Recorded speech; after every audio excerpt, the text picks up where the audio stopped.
So now that we have all of our ingredients, we do want to make sure that we get the pot going with the boiling water. Start getting that ready. And then I'm going to be placing all of our cans in there. To one, it'll help sterilize them. And then two, it also primes them to get ready for hot food being put in there. So it's not kind of a shock to the glass when you go to put them in there.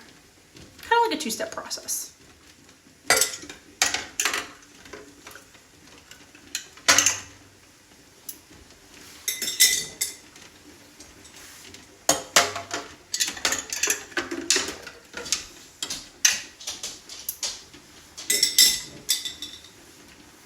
Last one.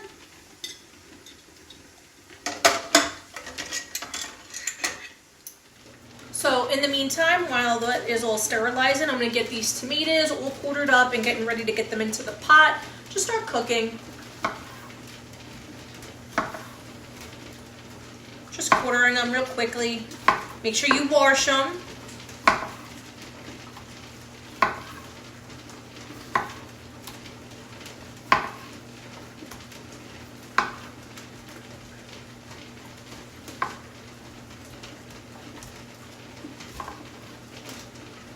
If some are a little bit bigger, you can cut them again just to make them all kind of equal size.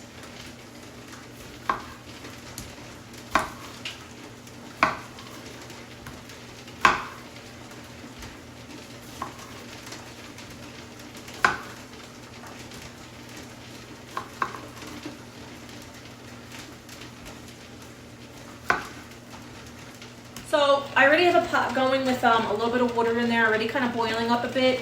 Before I add the tomatoes in.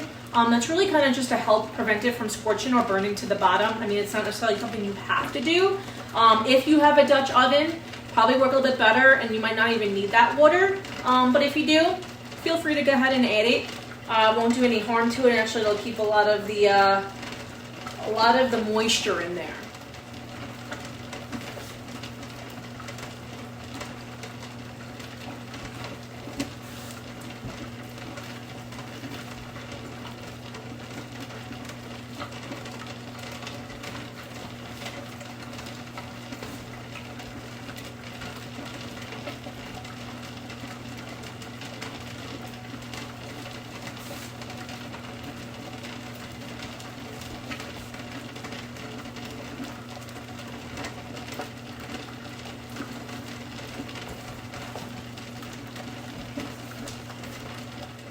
Now that all of our tomatoes are in there, we can go ahead and add a pot cover and let that simmer for a little while until they get nice and soft and cooked. And in the meantime, we're gonna get the rest of our ingredients prepped. So while our tomatoes are cooking, I'm gonna take the rest of the ingredients. I got about 8 cloves of garlic, nice and peeled. You can use more if you like a lot of garlic. Throw them all in. Then we're gonna take about 1/4 cup of fresh basil. Throw that in there too. Again, it's cooking. It's not chemistry, not baking, so you can measure things with your heart. Now I'm gonna get our onion ready. Just quarter it up, make it easier in there.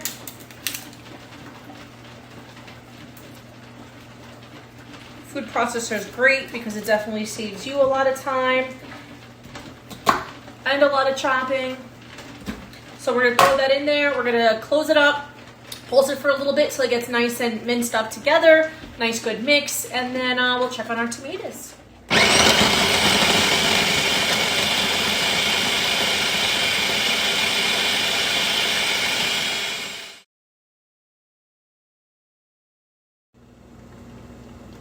So now I just added the tomatoes into the food processor along with the other vegetables. I'm gonna put that on high for a little bit, let it pulse up, let it all mix up a bit, and we'll go from there.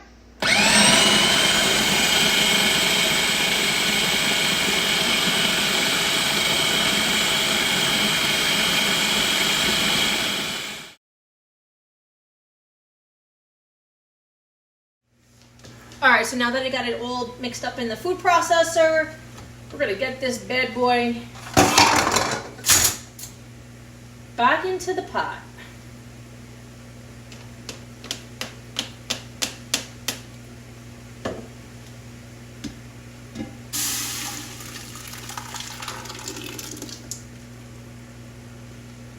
And now we're gonna let it get to a nice little simmer.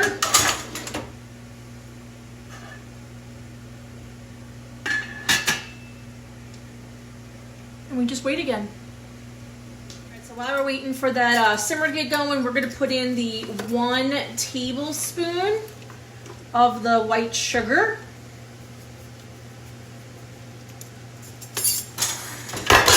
And then we're gonna put in the pepper. It suggests a 1 tablespoon, but you really could do as much as you want. It's really preference. Another tablespoon of salt.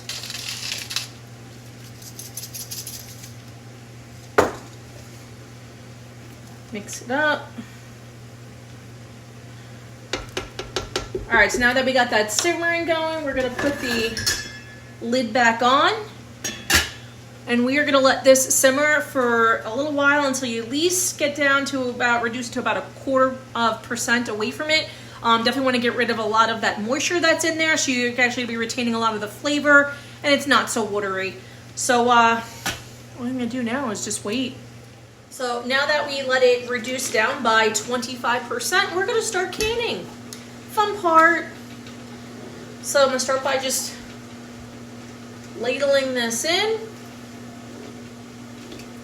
very carefully because it is very hot. Remember to keep that 1-inch headspace from the top. Usually, rule of thumb, it comes right to the bottom of the threads.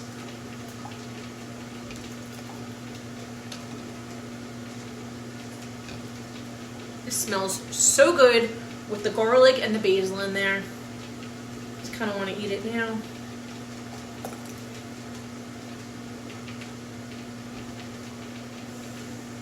Okay, so that's 1.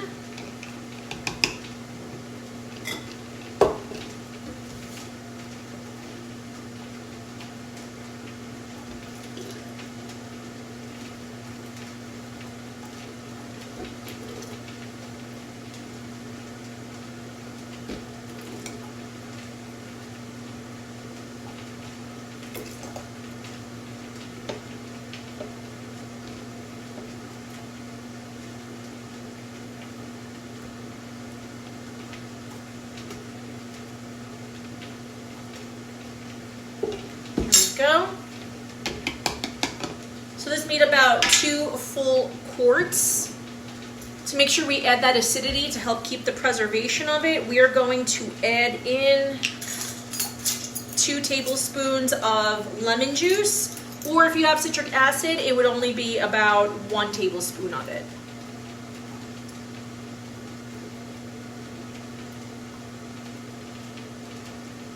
That's 1. 2,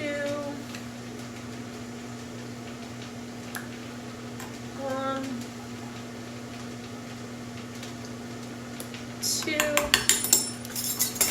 Now you want to use your little tool and your little gadget. You just want to make sure you first mix up the lemon juice in there, and then secondly, you just want to make sure that there is absolutely no air bubbles in there. This one's pretty easy because it's mostly liquid.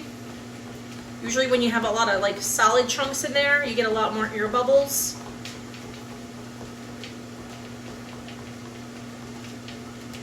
Nice mix. Probably add a tiny little bit that we have left. All right, now that our tomato jars are nice and full, we are going to clean the lids to make sure we ensure a tight seal. White vinegar works amazing with a nice clean cloth. You're just basically cleaning around the rim just to make sure there's no oils or tomato juice or anything that would prevent that nice seal. So it's going to clean that off. And you're just going to take your lid, pop it on, take your rings, and you're just gonna finger tighten it, not too tight.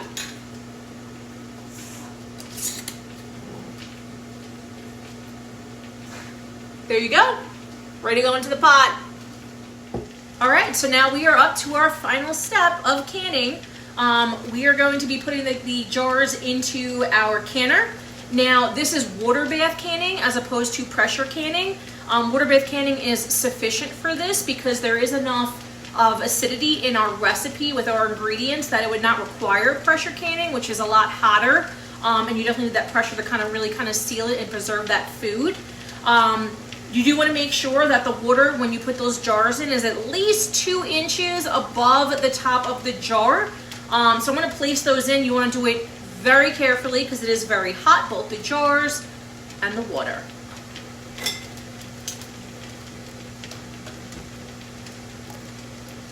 So I'm going to very carefully place these in.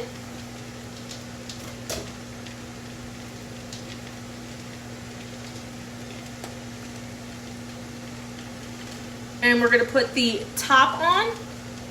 And we're going to can these for about 45 minutes. So they are in the canner. You do want to make sure that you have a nice rolling boil. Once you do, you'll start the clock. I have quarts in here, so they'll be going for 45 minutes. If you did pints, it's 40 minutes. So this recipe for tomato soup is perfect if you have fresh vegetables coming out of your garden, or if maybe you stop by the farmer's market and picked up fresh produce. It's a great way to create a meal, easy to pop open and have at any point. It's a great way to preserve the vegetables as well. Relatively easy to do. I don't know about you guys, but I love a creamy tomato soup. However, you cannot add any dairy products to the canning process prior to it. Dairy is not safe to can. What you can do though is anytime you want to eat this, you just pop it open. When you go to put it in your pot to heat it up, that's when you would add your cream, heavy cream, whipped cream, whatever's that you want to add to it. It is a really easy recipe to make. So if you want to make it, please check out my comments for the full details of the recipe and the instructions as well.